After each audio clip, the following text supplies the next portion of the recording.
Welcome to the Disruptive podcast by Minority Innovation Weekend.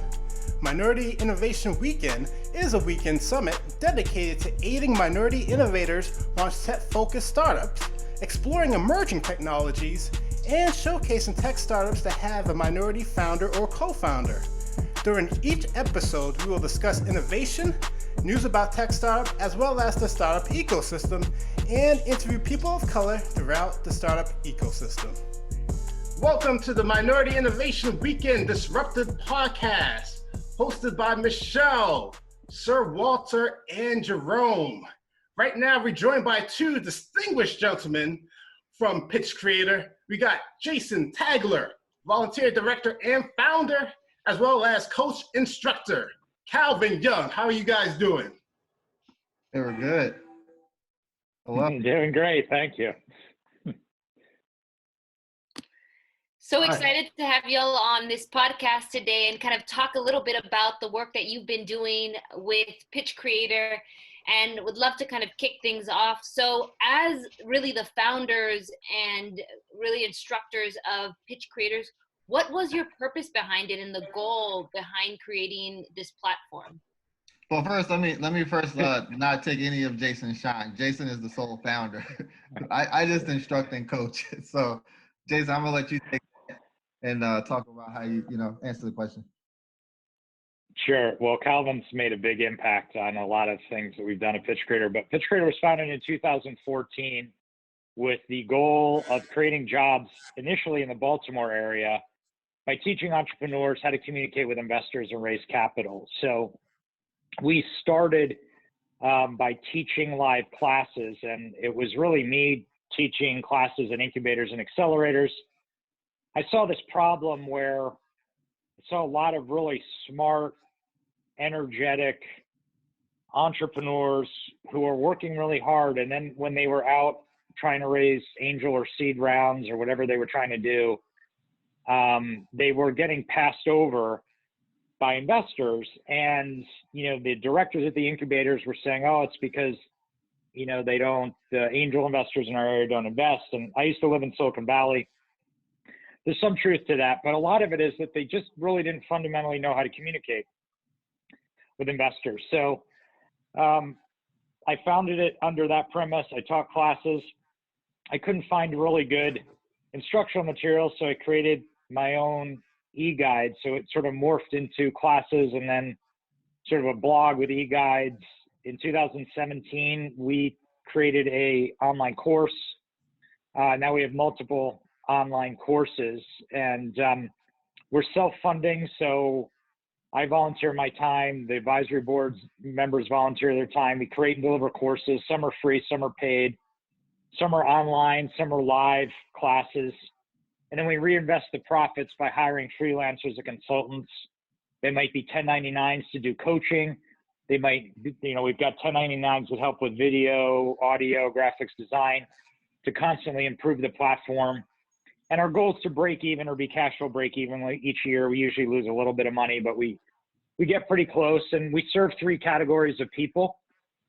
Individual entrepreneurs, over $78 million raised by just the entrepreneurs that you'll see at the testimonials on the top of our website.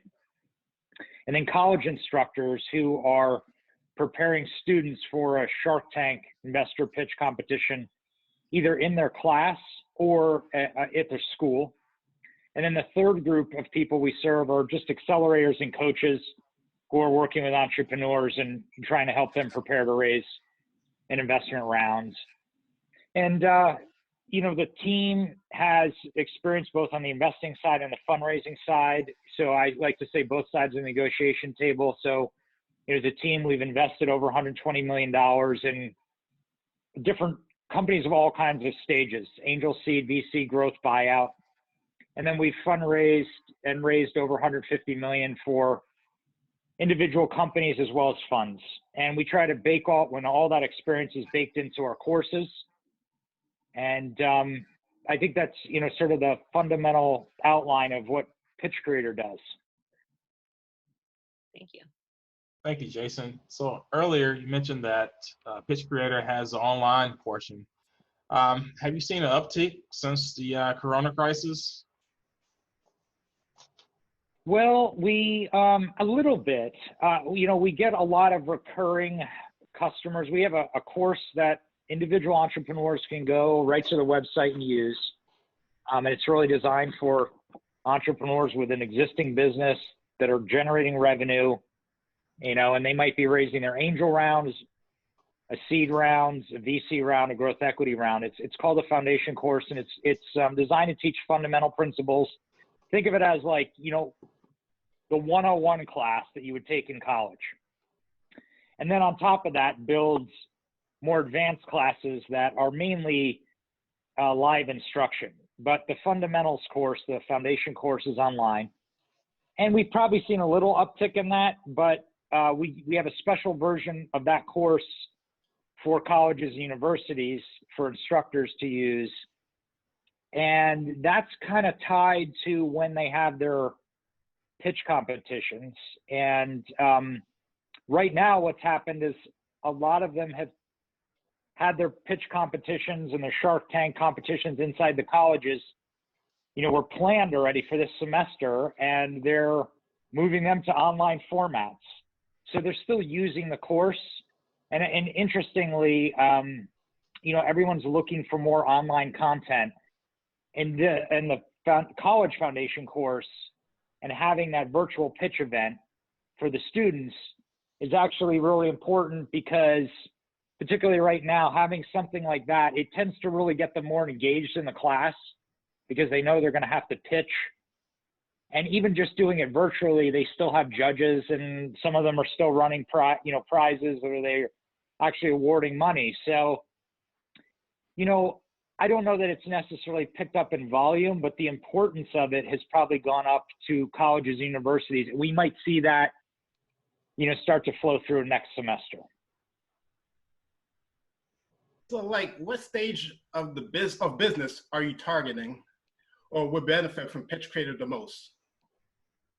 So you can think of Pitch Creator as the brand, and then we've got different courses for different types of people. The online courses that you can take independently mainly is the main one. We have some free resources on the website under the courses page and we're continuing to add to those at all times. And they're mainly short lessons and things that people can watch for free, some downloadable white papers and things like that. But the main sort of flagship course is that foundation course. And the idea is it's fundamental principles of pitching investors, how to communicate with investors and raise capital, that I developed based on what I do at Camden, what Calvin and I do at Camden with later stage companies. My prior experience in Silicon Valley and San Francisco in investment banking, raising money for companies that were preparing to go public. As an investment banker, advising companies on their sale to bigger companies and technology companies. So $5 to $30 million company, work with that CEO and help them prepare to sell their business. And there's common principles that are the same, whether you're raising an angel round or you're getting ready to take your company public. Not everything's the same, but there are fundamental principles that are the same, and that's what we teach in that course.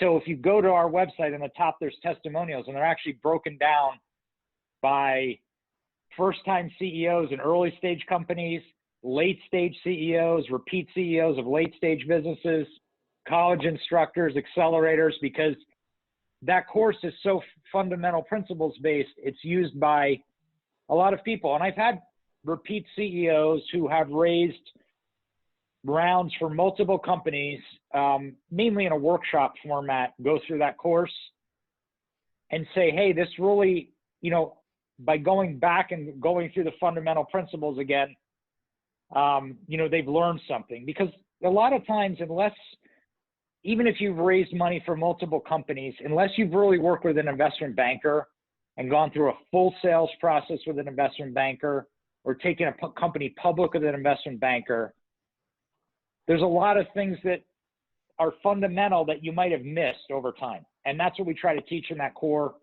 course. And then we do other things on top of that that are mainly live instructional. So right now I'm working on a live course that will be for late stage CEOs who have between 5 and 25 million of revenue. So you've talked a lot about some of the similarities between what fundraising pitch decks should have and how you should be raising at every level. Can you talk about the differences in how you're having conversation as you're doing a friends and family to a seed, to a series A, to a series B, and what those look like and how you're targeting the investors differently as an entrepreneur? Yeah, so that's a great question. And we talk about the equity life cycle in the course. So if you think about it, typically it's the entrepreneur has to put some money in. Investors want to see that you have skin in the game, and usually that happens, right? It might be sweat equity, opportunity cost, but you're still putting some money in there. One way or the other, you're loaning the company business to get going. Then it's the friends and family rounds, and it's your relatives. The next sort of phase is typically that angel investor. And then there's what I call, there's a big chasm. You have to make a big leap. After that angel rounds, you've got to make this big leap to the seed rounds. And why is that different? Well, as soon as you leap to the seed rounds, the difference is, as an angel investor, I'm investing my own money. As a seed fund, I'm a fiduciary. I've raised capital, just like we do at Camden. We raise a blind pool of capital every 4 years or so, and then we invest that into 12 to 15 companies. A venture fund, which is a little earlier stage than what we do, they're going to raise a blind pool of capital, and they're going to invest in 20 to 30 companies. A seed fund is probably going to be doing something similar to the venture funds, 20, 30 companies, but smaller bite sizes. But what's important to note are those are institutional investors, right? When Calvin and I are working for Camden, we have a fiduciary responsibility to those people that have entrusted us with that money. When we invest in those 12 to 15 companies, the standard of care is so much higher than when I might personally make an angel investment in a company, right? So as an entrepreneur, you have to understand that you're still going to do your best to communicate, right? And in a way that's, you'll be much better. You'll be much better off if you approach it as if you approach your angel rounds with the level of work and effort that you would put in a seed round. Like, that'll always benefit you, and always kind of looking one step ahead benefits. But the big thing to notice or to be aware of is that leap from angel to institutional. And a lot of times what I talk about is, what's the perfect angel investor? The perfect angel investor is the CEO who successfully grew and exited. Let's say your version of whatever you're doing is version 3.0. They've grown and exited of a business that's version 1.0 or 2.0 of whatever you're doing. They have now made a lot of money and they're pretty much retired. Okay, why is that important? That's important for two reasons. Number one, they have time. And with that time, they can help mentor and advise you, right? That's what you really want. Number two, they've got the right industry contacts. So they can help introduce you to new sales and create new business development. Because what you're doing is a better version of whatever they were doing. It's the newer version of the problem they were solving with their company. But all their contacts, all the people who they sold to, they're going to be customers that you want to get in front of, and you want to explain why version 3.0 is better than 2.0. And hey, by the way, the CEO of version 2.0 is one of my angel investors. So another thing that angel investor does is, particularly in the angel stage, a lot of people will look for that lead angel. Right? And I use this example of Jerry South. Jerry South founded a company called Town Park, which is a regional valet parking company. Camden Partners was the first institutional investor in that business. And through acquisition and organic growth, we grew it into the largest valet parking company in the U.S., multiplied EBITDA by 6 times, and then also grew it overseas, and then also went into the healthcare market. And then we sold it to a bigger version of Camden. And Calvin knows Jerry really well because Jerry's also the CEO, got involved in a second new version of that business, right? But let's use that Town Park example because a lot of people in Maryland know that company. If Jerry South invests in some other valet parking company, right, there's going to be a lot of investors who are going to follow behind him and say, well, Jerry South really knows what he's doing because he was extremely successful at building this other business. So if he's doing this other thing, he's the lead angel investor.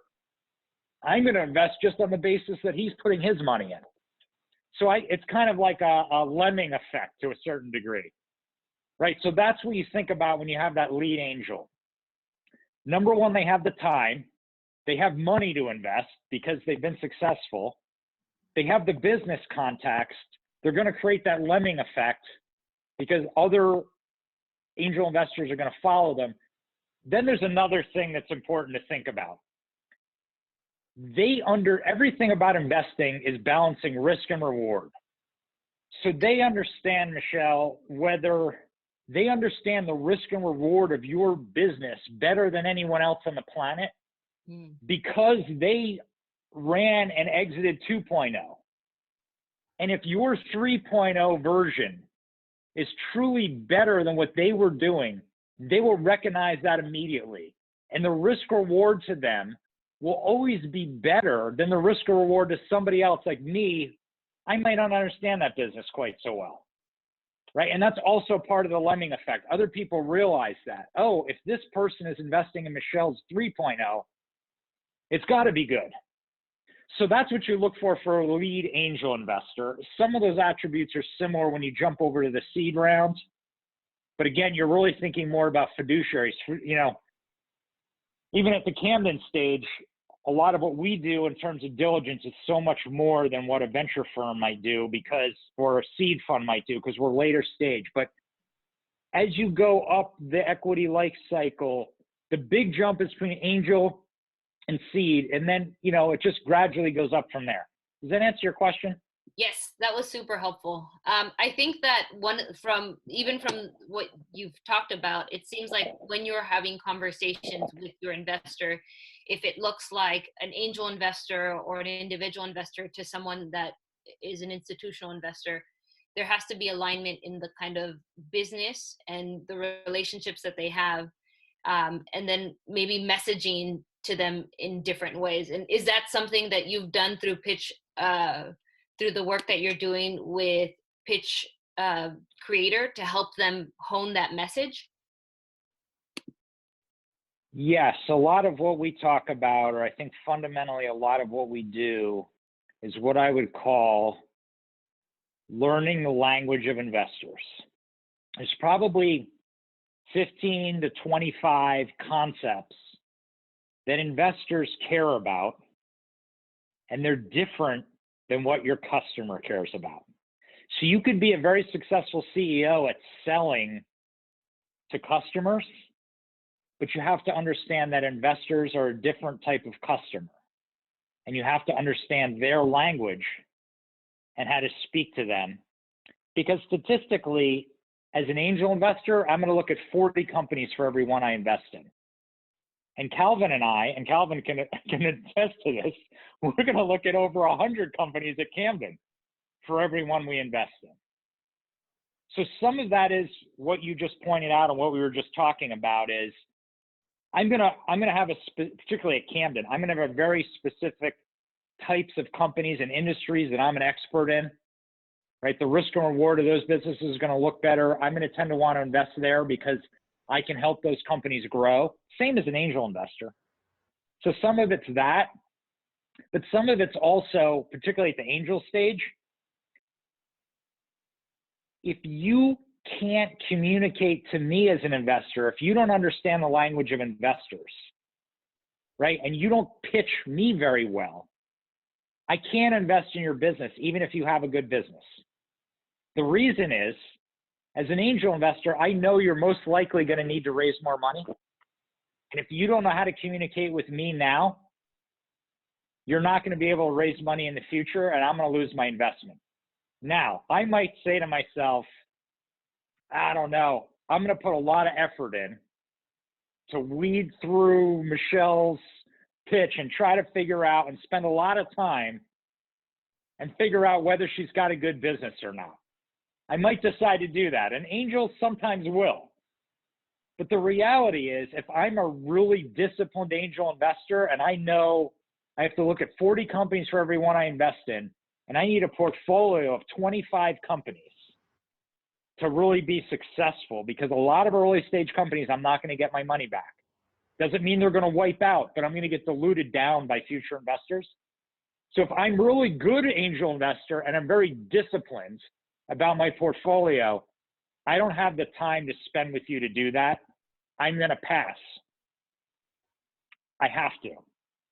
It doesn't always happen, but you need to answer your question. Yes, we teach. One of the things that we teach fundamentally in the foundations course is what are those 15 to 25 things that investors really care about, and what's the order they want to receive that information, and how can we make it as easy as possible for them to receive it. Thank you. I want to go back and touch on, you talked about speaking, this is to Jason, or it could be to Calvin, speaking the language of investing. You mentioned lead angel investors. How do you identify a lead angel investor? Is it the fact that they are the first to invest, or is it that they have more experience and bring more, how should I say, like environmental resources to the business at hand? Yeah, I probably didn't explain it very well, but what I was talking about with Michelle is so you have a business, and I would call it version 3.0. It's a better version of something else, right? You have a cloud platform, and you're Salesforce.com, right? You've got a CRM in the cloud, right? And it's 2005 or 2003. Salesforce.com went public in 2004. So it's 2000, I don't know, whenever they were raising their angel round, right? And I was the CEO that had a on-premise version of a CRM. Now, I sold that company. I did pretty well. I made some money. I'm kind of retired. I invest a little here and there. I do some angel investing. I sit on a couple boards. I have a few charities. I'm financially independent, right? I might be a very ideal angel investor for you as the first, as one of the first companies coming out with a cloud-based CRM, because I know what selling CRMs is all about. But I'm thinking to myself, wow, Sir Walter's got a much better version of what I did. He's in the cloud. I know that I sold my on-prem company and I did pretty well, but wow, what he's doing is really cool, because you can do it all in the cloud now. I don't have to send out CDs and update software and blah, blah, blah. So in that case, I'm the ideal investor, because you're doing version 3.0 and I did version 1.0 or version 2.0, right? So that would apply to anything. The reason why I'm good is, A, I've made money and I've exited, but I'm going to be able to introduce you to people that you're going to sell to, because you're going to go into the customers that I sold to and say, hey, you used to buy from Jason. You should buy from me, because version 3.0 is better than Jason's version 2.0 or 1.0. And by the way, Jason's also invested in my company as an angel investor. Does that make sense? It does. Thank you. Let me add to that. Okay. One of the things that actually Jason taught me was, when you're working with companies, a lot of times they come to us and they're really interested in raising money very soon. And we tell them, first, slow your horses down. Like, yeah, you might need money now, but it's very important to get this message very tight and crisp. But also, don't go looking for money. Go looking for advice from people who can give you very, very good advice and who can introduce you to people who can help you in the industry. And as they give you advice and get excited about your company, those will be the people who will naturally be interested in giving you money, for all the reasons Jason just said, because they're in the industry, they've been successful in the industry already. They'll be able to help you strengthen your business. And after they've strengthened that business, they'll see the investment opportunity better than anybody else who's never been in that business before, who you're just cold calling or cold emailing asking for capital because they're an angel investor that you got off a list or somebody introduced you to. That is a great point, and I will expand on that a little bit. Thanks for bringing that up, Calvin. There's an old saying, ask for money and get advice. Ask for advice and get money. So fundamentally, when you think about how do you find that lead angel, it's by asking for advice, by going to them and saying, hey, I've got version 3.0. I know you did really well with version 2.0 and you exited. I'd really like to get your advice on the business. I'd like to buy you coffee or lunch and talk to you about what I'm doing. And it's likely you're not doing everything perfect. And this person's going to give you some good advice. If nothing else, they're probably going to make that business development intro for new sales that, new sale that you might be able to make. But in that course of asking for advice, they're going to learn about the business. And if what you're doing is really, truly version 3.0 and better than what they did, they will naturally want to invest. So that concept of... I was going to say, this might be a good point where you can talk about the structure of what we have the entrepreneurs develop. Because a lot of times when they're coming in with that investment summary, this is the conversation when they're showing it to those advisors for the first time and to those potential angels. Yep. So, well, I was going to wait till they asked me what are the biggest mistakes, but one of the biggest mistakes, or the biggest mistake that people make, and it's not their fault, because when you go on search on, fundraising on the internet or on Amazon or Google, anywhere, it's all about the slide deck. And we teach the slide deck at the end. You need to know what your talking points are. And before you get a slide deck is designed to help support you when you make a verbal presentation. Well, there's two things that have to happen before that. You're going to have to do what we call an elevator pitch, or you're going to have some conversation, right, with this angel investor or somebody to get them interested enough just to take the coffee or the lunch with you, to spend time with you. I mean, the opportunity cost of time of everybody is high. You've got to get them engaged to want to meet with you. Then you need to usually send them something via email before they're really going to say, okay, I'll take the time to meet with Jason. He's got something. He knows what he's doing. We call that the README pitch.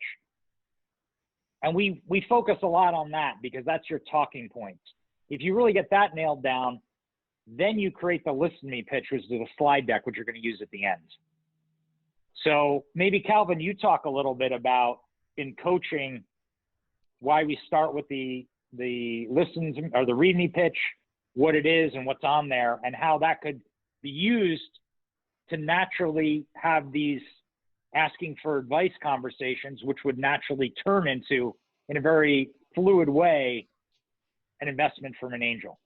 Yeah, it's when we're coaching entrepreneurs, a lot of the original conversations are exactly to what Jason said earlier, helping them to understand how investors think, and then crafting their story under that format. So that format is going to be, what is the business? Can you tell me what your business is in 1 to 3 sentences? What problem are you trying to solve for? And then what exactly is your solution for that? How big is the market? Do you have any competitors? What current customers do you have today? If you are already in business, how much revenue did you make last year? How much revenue you're going to make next year? How much you make this year? And then are you profitable? So those are just a few things, but there's a list of, like Jason said, about 15 things that we get our entrepreneurs to put down into a README pitch, which is basically 1 to 3 pages max. And when I say 3, I mean the last sentence is on the 3rd page, but it's really 2 pages. You know what I mean? But the idea is that for the investor, they're going to, when you send them that, they're going to be able to very easily, very quickly, in this bullet pointed format, see exactly what your business is, what you're trying to do, how you're solving it, and an understanding of what you think the prospect is for this thing to grow, and and how you're doing to date very quickly, because they're not, to Jason's point earlier, they're looking at 40 to 100 companies. They don't have time to go through an entire slide deck. And a lot of times when you look at slide decks, again, it's formatted for the customer that's buying, but not necessarily for the investor. So it's not telling them sometimes the right information. When I'm talking to a customer, I'm not going to tell them my financial information, but you better have a summary of your financials when you talk to an investor, or at least have an understanding of what you expect your finances to be if you're just starting your business. So those are examples of things. It really helps the entrepreneurs because you see this light bulb happen when you're having these conversations, this aha moment where they start to understand exactly what the type of information is, and they see that difference between the information that they have to give when they're selling and the information they have to give when they're investing. I mean, when they're raising. But because we focus on the read me pitch, and we spend most of our time there, by the time we get to the slide deck is just so easy because it's all the same stuff that's written down, and now you're just building a presentation. So instead of having to try to figure out how to make the right slides, how to know what the right talking points are, and how to present it all at the same time, you already understand the right talking points. You already understand how to present it. Now it's just building a slide deck to help you present it when you're in that conversation after, with the investor. So, Calvin, since you're a coach, I have two questions for you. Can you describe what function the coach score sheet provides, and what criteria you use in regards to critiquing the improvement of the pitch by the student/CEO? So I'm gonna ask Jason to come in on the quant of it, but I can talk to you a little bit more about the qualitative of when we're using the score sheet. The first time they give us, a README. Actually, let me tell you the process. The process is they will go through the online course on their own. Then after that, they have to do a README pitch on their own.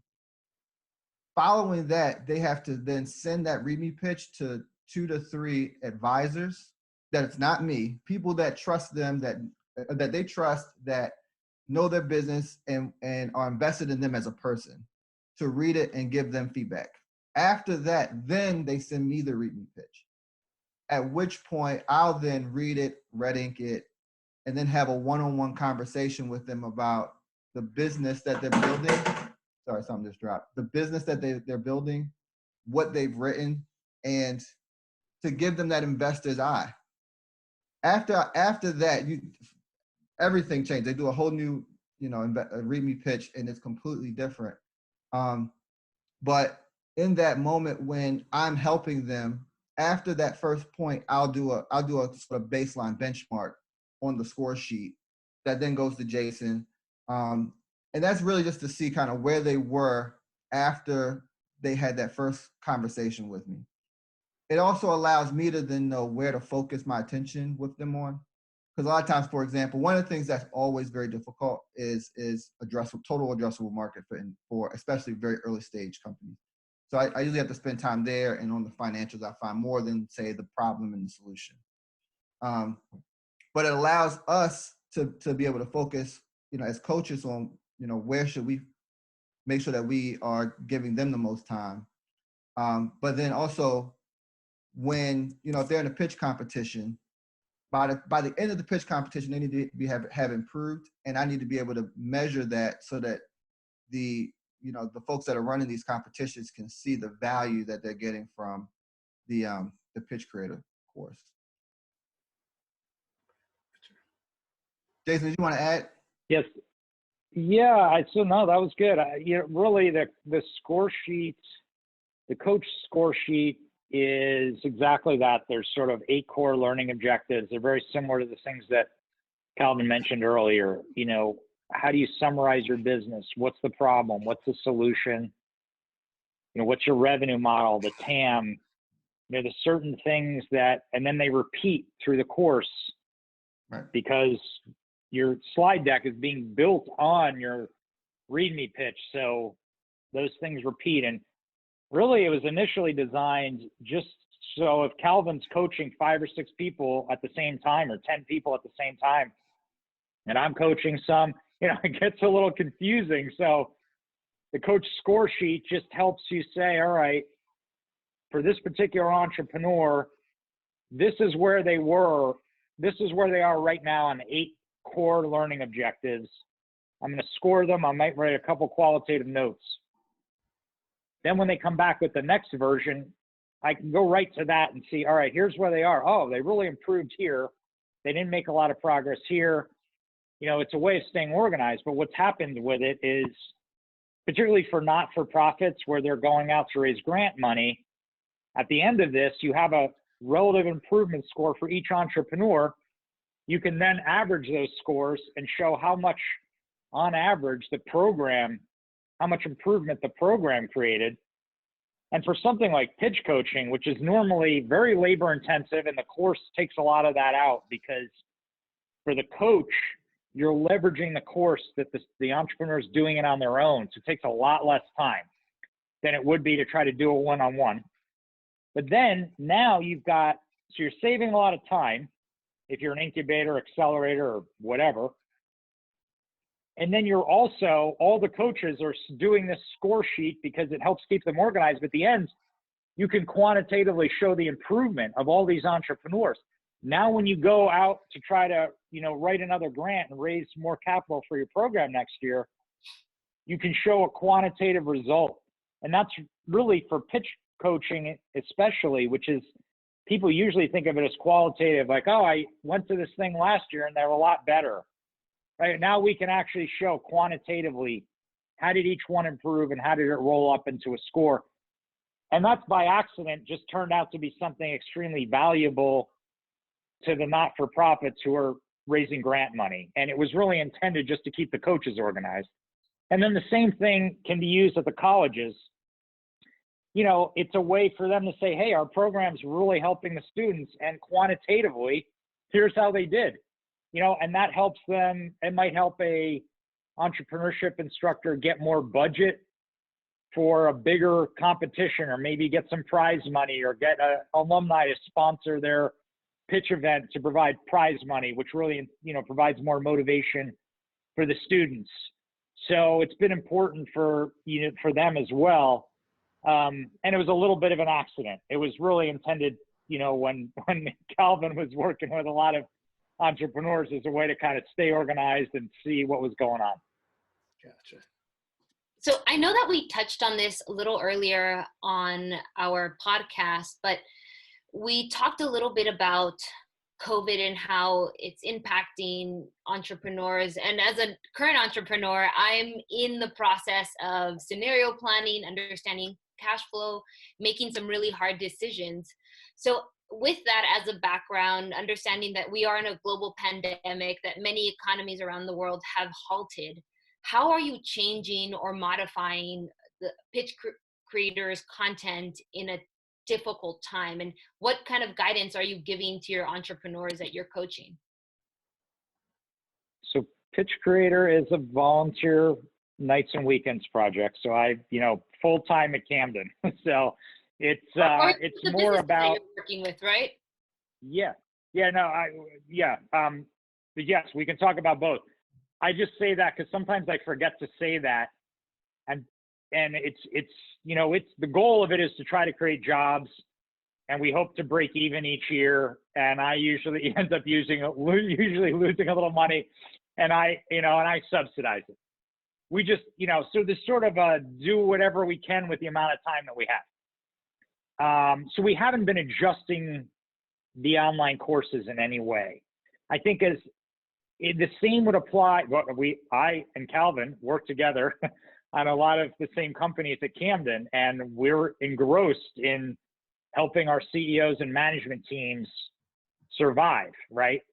So there's unique moments in time, whether it's the financial crisis of 2008, whether it's the dot-com bubble of 2000 era. I was in San Francisco, Silicon Valley during that time at a company and doing investment banking, and was up both sides of the roller coaster, up and down, right?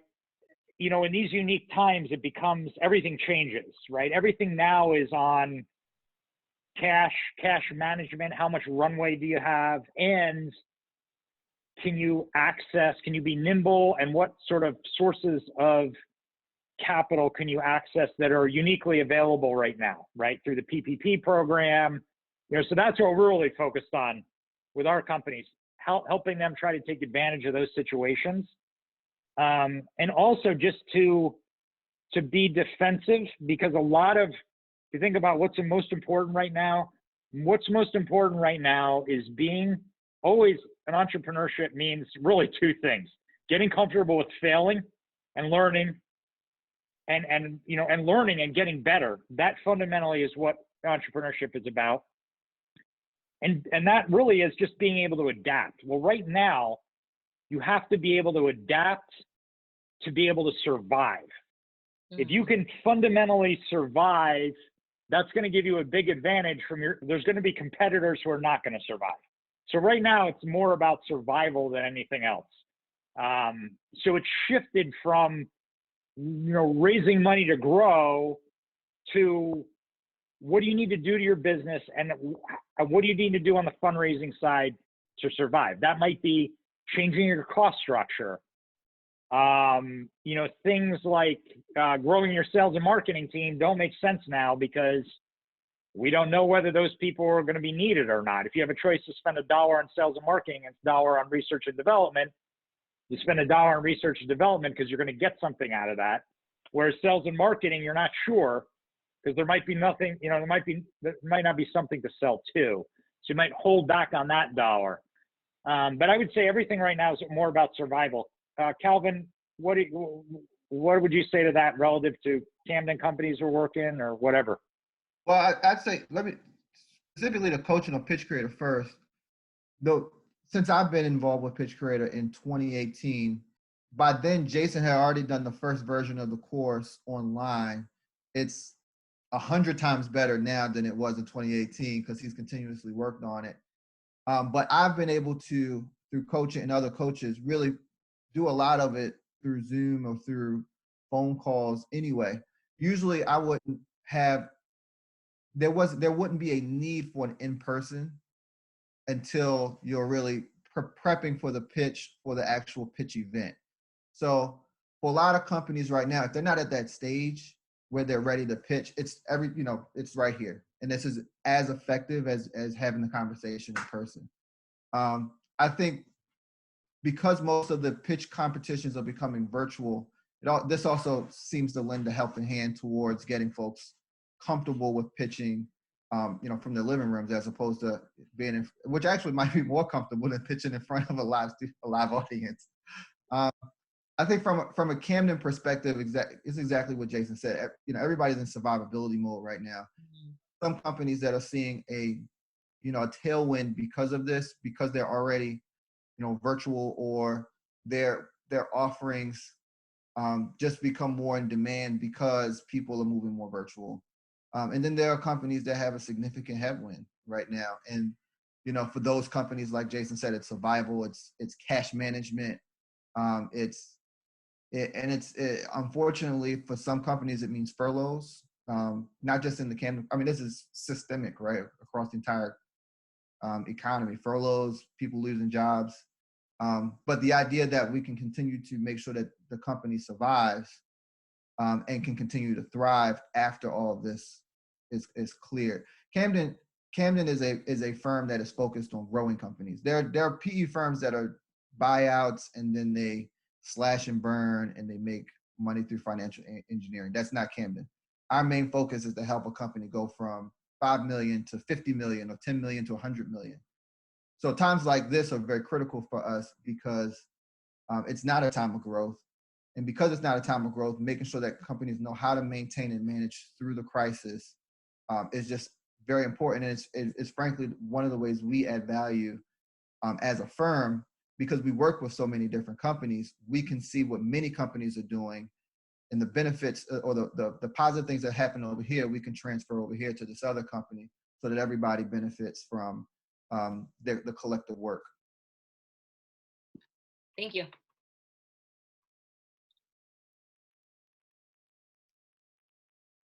All right, we've talked a lot here. Is there something that you wish we would have asked but we haven't asked yet? This is for Calvin or Jason. That is a good question. That is one of my favorite questions. That's usually my question. Calvin, what do you think? You have a better sense of the audience here, and what do you think they would want to know? Actually, well, I think what was really important for me when the idea came to have this podcast with Pitch Creator was for folks to really get an understanding of the program and what we do so that folks can use it. Because from my perspective, it's really helped me to be able to, when I'm supporting companies and coaching entrepreneurs. You guys, I know you spoke to McKeever. I haven't listened to that podcast yet, but I'm sure he probably spoke about the Builder program, the Builder Fund at TechCo. The Builder Fund started as the pre-seed fund between TechCo and Harbor Bank. And that was a conversation with me and McKeever at lunch one day, where it was like, McKeever said, hey, I have this great idea. We should give pre-seed money to entrepreneurs of color. I was like, this is a great idea. And then he came back to me one day and he was like, I got it approved. Have you? I had no conversation yet. Hurry up and get us approved. It eventually became the pre-seed fund, which eventually became the Builder Fund. And one of the things that we had challenge with was, really making sure that we had enough resources, because for entrepreneurs at the pre-seed level and the seed level, you have to not just give them money, but you got to give them the support. And when I came to Camden and I had learned about Pitch Creator a little bit before Camden, but when I came to Camden and had a conversation with Jason about it, I really saw the value in its ability to help entrepreneurs right where they are at any stage, and especially at that pre-seed stage where you really don't know how to pitch to investors. Especially for folks of color, you might not even know an investor, right? McKeever might be the only investor you've ever met. So to be able to go through the Pitch Creator course, get the README pitch solid, it really gives you a leg up. And as a coach, it takes the conversation from level 1 to level 5. That first conversation I have with an entrepreneur is always lifted to a different sophistication, because they know how to talk, at least at some level, because they've gone through the course. And then I can help tweak it here, tweak it there, especially with understanding how to craft that story on the presentation side when we're doing the listen to me pitch. It just makes it so much better. So I think it's a super valuable resource for entrepreneurs in Baltimore, entrepreneurs across the country, specifically those of color who have never had that opportunity through school or through other means to meet investors, to know how to talk to them when they finally get to introduce themselves to one. On a different topic, I would say go to pitchcreator.com and go to the online courses drop down and select free resources and watch the free videos and download the free stuff. We're trying to always add to it, but I've got a lot of little lessons on there and probably learn some stuff just off the free. And then also check out the testimonials as well. We'll give people a sense of, who it's worked for. I think we actually covered some of the important things, which is, developing relationships with other successful CEOs who have raised money, or more importantly, built companies, and developing relationships with them, asking them for advice, really focusing on that. Other than that, don't think of fundraising as a slide deck. It's not. So it really is about knowing the key things that the language of investors that are different than what your customers are interested in. So think of an investor as a specific type of customer, and you're selling to them. And unless you've really been exposed to it through an investment banking process, it's almost impossible to know what their language is. I mean, why would you? Even you'll see those testimonials, you'll see those repeat CEOs on there. some of them have raised money for multiple companies, but in the big scheme of things, they really haven't gotten in front of that many sophisticated investors at the seed VC growth equity stage. They've raised some capital from some angels. And the reality is some of those angels are not really professional investors either. So they just haven't gotten enough pattern recognition. Right? That's kind of what it's all about. And you really shouldn't expect to know this stuff unless you've had a chance to be exposed to a lot of professional investors. And that's what the course can do pretty quickly. Right. We want to thank you, Calvin, as well as Jason. Thank you for being our guest. Once again, can you tell us how people can reach out to Pitch Creator? Pitchcreator.com.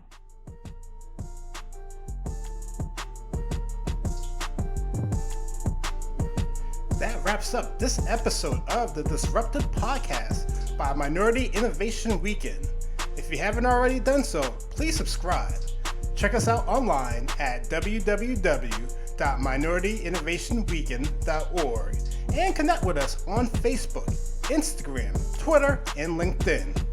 MIW 2020 is coming up on Saturday, October 3rd to the 4th, so head on over to www.minorityinnovationweekend.org and register for MIW 2020 today.